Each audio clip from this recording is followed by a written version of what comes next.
నా మినిస్టర్పై కేసు పెట్టిన 5గురిలో ఈ సాలేగాని ఒకడన్నా అన్న మీద కూడా కేసు పెడతానని తొడగొట్టి ఛాలెంజ్ చేస్తున్నాడు సాలేగాడు.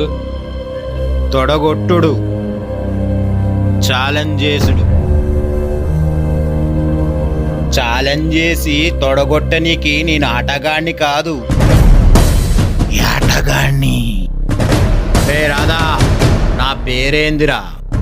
పైల్వాన్ హన్మకొండ సత్తి పైల్వాన్. ఎవరివైనా నాకు అనవసరం. రేపు పొద్దున నేను చచ్చినా నాలాంటి వాళ్ళు బయట చాలా మంది వస్తారు. రే రాధా,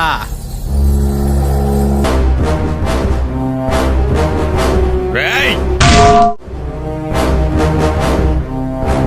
వీడిట్లా మామూలుగా సస్తే ఏముంటుందన్న, వీడి సాగు చూసి శత్రువు కళ్ళలో వణుకు పుట్టాలా.